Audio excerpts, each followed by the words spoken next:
तो चलिए team EVS classes में एक बार फिर से आपका स्वागत है। आइए आज हम लोग देखते हैं केमिस्ट्री 12th का एक नया कॉन्सेप्ट, हेनरी का नियम।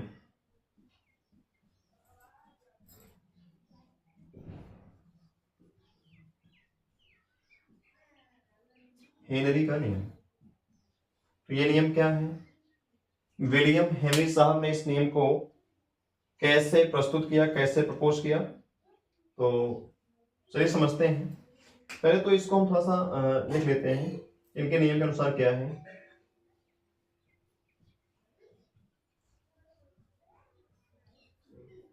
इस नियम के अनुसार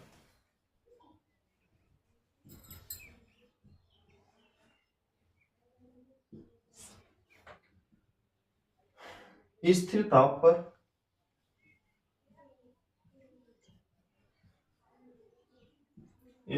पर किसी गैसीय पदार्थ की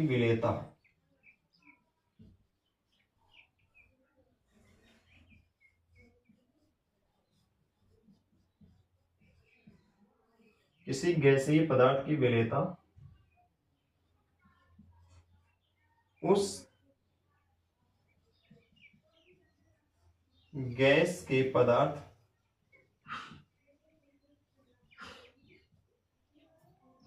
आंशिक वाष्प दाब के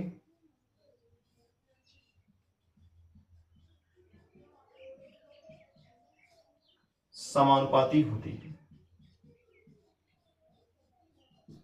एक बार देख लीजिए थोड़ा सा इसको।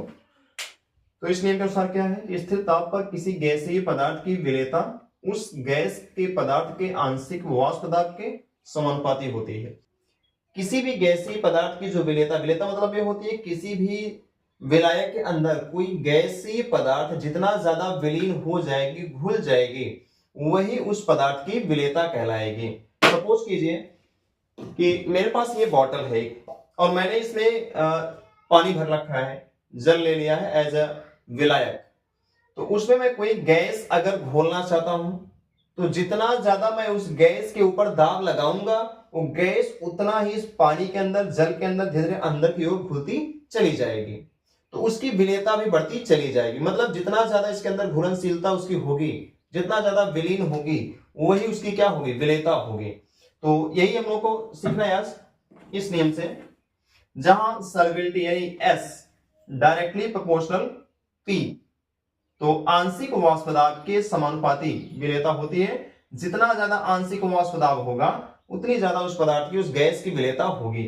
जहां प्रोपोर्शनलिटी हटाएंगे हम लोग तो एक कांस्टेंट, एक स्थिरांक लगाएंगे, S equal to KH into PG। तो उसी के आधार पर एक दूसरा भी इसका डेफिनेशन है, हम लोग ये भी देख लेते हैं। दरअसल ये बहुत ही फेमस भी है, इसके बारे में हम लोग पढ़ते भी हैं, अक्सर इसको देखते भी हैं।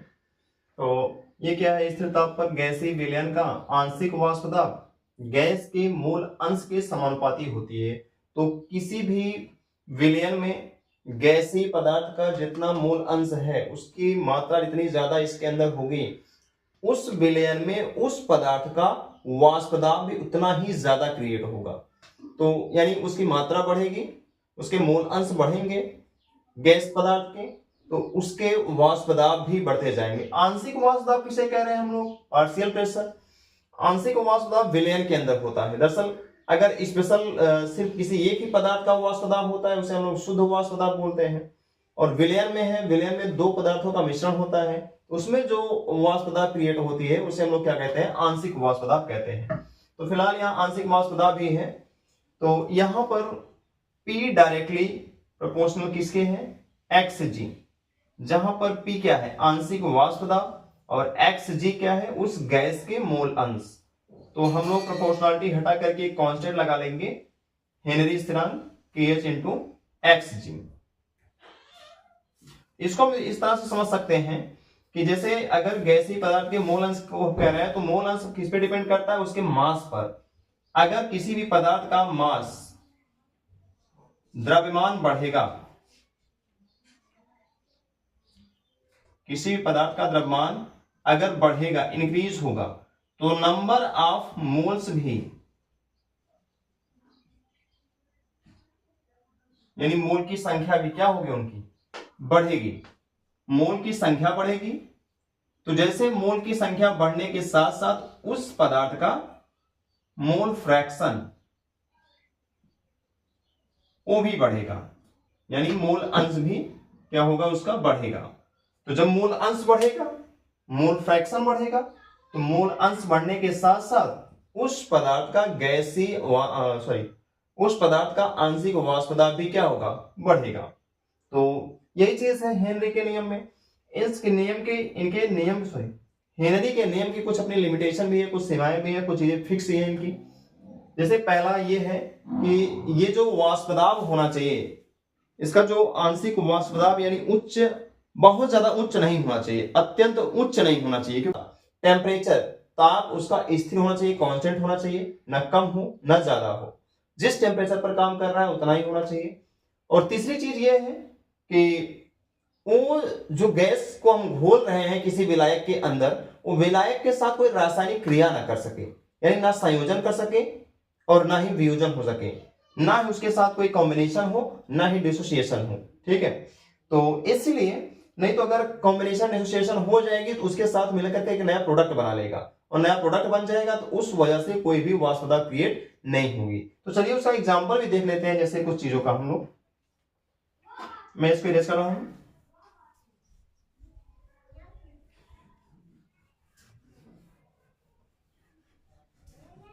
आइए हम उसको जरा उसकी देखते हैं क्या क्या सीमाएं हैं इसकी। इस नियम की सीमाएं क्या हैं, लिमिटेशन क्या है।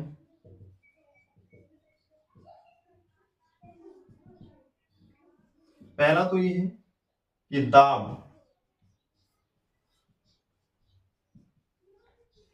अत्यधिक नहीं होना चाहिए।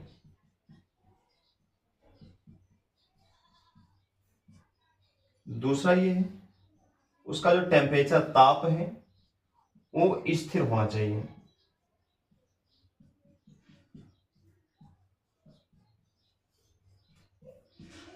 और तीसरी बात ये है इसका कि जिस गैस को लिए हैं, गैसीय पदार्थ का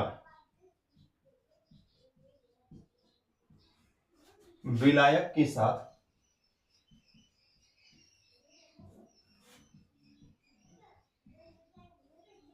संयोजन एडिशन या वियोजन, संयोजन या वियोजन नहीं होना चाहिए। चलिए ये तो बात तो हम समझ रहे हैं कि दाब बहुत ज्यादा नहीं हो और टेम्परेचर कांस्टेंट हो, लेकिन तीसरी बात ये है कि कौन से ऐसे पदार्थ हैं, जैसे हम इसके लिए एग्जांपल दिखाएं आपको। तो एक तो मान लीजिए H2 आपने विलायक के रूप में लिया और इसमें आपने CO2 को घोल दिया, तो ये इसके साथ क्या करती है, मिल करके एक नया कार्बोनेटेड वाटर बना लेगी, H2CO3 बाइकार्बोनेट बन जाएगा। और यही अगर ये तो संयोजन हो गया, ये क्या हो गया, संयोजन हो गया। और इसी का मान लीजिए अगर हम वियोजन करना चाहें, H2CO3 का वियोजन होना हो तो कैसे टूटेगा, ये टूट जाएगा अपने आयनों में H+ और HCO3-। ये क्या है, ये वियोजन हो गया।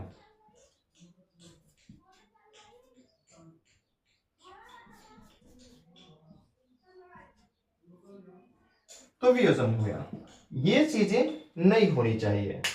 ठीक है, तो अब इसको नोट कर लीजिए, तब तक मैं एक बार वीडियो चेक कर लेता हूं।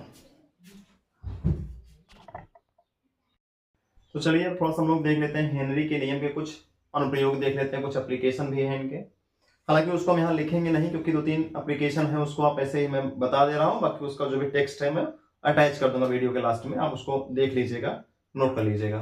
फिलहाल मैं उसके बारे में बात कर लेता हूँ, बता देता हूँ कि पहला उनका एप्लीकेशन क्या है कि उसमें कार्बोनेटेड जो बेवरेजेस की बात किया उन्होंने। जैसे कार्बन डाइऑक्साइड को जल के अंदर अगर घोला जाएगा तो जो बाइकार्बोनेट यानी पेय बनेगा वो, ठीक है, एक कार्बोनिक पेय जो बनेगा, उस ड्रिंक को, जो कोल्ड ड्रिंक हम लोग पीते हैं ना, उसमें कार्बन डाइऑक्साइड जो मिक्स होती है वो कार्बन डाइऑक्साइड को बहुत ज्यादा प्रेशर दे करके उसके अंदर घोला जाता है। जो चिलिंग सेंसेशन आता है ना उस कोल्ड ड्रिंक का, उसी कार्बन डाइऑक्साइड की वजह से आता है। तो उसको बहुत ज्यादा प्रेशर लगा करके उसके अंदर कार्बन डाइऑक्साइड की विलेयता को बढ़ाया जाता है। तो वहां जो हम लोग एक चीज देखते हैं, एक तो हो गया। दूसरा ये है कि जैसे मान लीजिए जो पर्वतारोही होते हैं, माउंटेन क्लाइंबर होते हैं, जब ऊंचाई पर जाते हैं, नीचे से किसी ऊंची सतह पर जाएंगे, ऊंचाई पर जाएंगे, तो जब ऊंचाई पर जाते हैं तो वहां पर ऊपर की ओर जो एक प्रेशर होता है ना, ऑक्सीजन का जो प्रेशर होता है क्या होता है, वो घटेगा, क्योंकि ऑक्सीजन लेवल घटेगा ऊपर जाने के बाद। तो जो ऑक्सीजन लेवल घटेगा तो प्रेशर भी कम हो जाएगा। इस वजह से जो हम लोग सांस लेते हैं, ब्रीदिंग करते हैं, उसमें ऑक्सीजन की बहुत ही कम मात्रा हमारे शरीर में घुल पाती है, बहुत कम मात्रा जा पाती है, इसलिए ब्रीदिंग रेट हमारा बढ़ भी जाता है। और दूसरा ये भी है कि उसकी वजह से हम लोग को परेशानी होती है, बेहोशी आने लगती है, मूर्छा आ सकती है। तो ये जो समस्याएं होती हैं इसको बोलते हैं एनॉक्सिया। तो ये तो एनॉक्सिया वाला हो गया कि प्रेशर कम होने से जो सॉल्युबिलिटी है ऑक्सीजन की हमारी बॉडी में कम हो जाती है, इस वजह से एनॉक्सिया की प्रॉब्लम होती है। और तीसरा ये है कि जो स्कूबा डाइवर होते हैं, गोताखोर, वो गहराई में समुद्र में जब नीचे जाते हैं तो नीचे वहां समुद्र में अपने साथ एक ऑक्सीजन सिलेंडर अपने साथ लेके जाते हैं, उसमें नाइट्रोजन गैस भी भरी होती है। तो वो जब लेके जाते हैं गोताखोर नीचे की ओर, तो नीचे जो होता दबाव बढ़ता है, प्रेशर बढ़ेगा। और जब नीचे गहराई में प्रेशर बढ़ता है तो उसकी वजह से जो गैस लेकर के उन्होंने सिलेंडर में जो गैस भरा, गैस लेकर जो नीचे गए हैं, वो जब ब्रीदिंग करते हैं तो ज्यादा से ज्यादा गैस की सॉल्युबिलिटी बॉडी के अंदर हो जाती है, विलेयता बढ़ जाती है बॉडी में, हमारे शरीर के अंदर ज्यादा गैस घुल जाती है। इस वजह से जब वो बाहर आते हैं तो वही प्रेशर घटता है, और जो हमारे शरीर के अंदर ज्यादा प्रेशर पे गैस घुल गई थी, अब वो बाहर निकलना चाहेगी।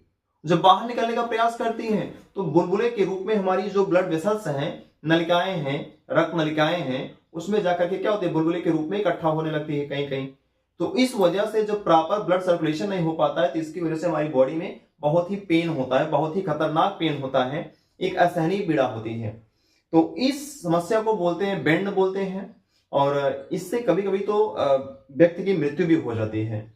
तो ये तो एप्लीकेशन है, क्योंकि नीचे गहराई में जाते हैं तो प्रेशर बढ़ता है, सॉल्युबिलिटी बढ़ जाती है बॉडी में। ऊपर अगर जाते हैं ऊंचाई पर तो प्रेशर घटता है, सॉल्युबिलिटी घट जाती है बॉडी में। गैस की बात कर रहे हैं हम लोग यहाँ पर। और जो हम लोग अपनी सतह पर अगर चेक कर लें, एक नॉर्मल सतह पर चेक कर लेते हैं, तो कार्बन डाइऑक्साइड को हम लोग जो कोल्ड ड्रिंक के अंदर देखते हैं घुला हुआ, तो कोल्ड ड्रिंक के अंदर बहुत ज्यादा प्रेशर लगा करके जो उसको घोल दिया जाता है कार्बन डाइऑक्साइड को, ताकि उसका चिलिंग सेंसेशन बना रहे, उसका फ्लेवर बना रहे। तो ये चीजें तो हम लोग सीख लेते हैं। ये है application of the Henry's law, Henry के नियम के अनुप्रयोग हैं। तो डियर, अगर आपको वीडियो पसंद आए तो लाइक कीजिए, सब्सक्राइब कीजिए, और बाकी ऐसे वीडियो हम बनाते रहेंगे। हमको प्रोत्साहन देने के लिए, मोटिवेट करने के लिए आप ज्यादा से ज्यादा वीडियो को शेयर कीजिए। Thank you.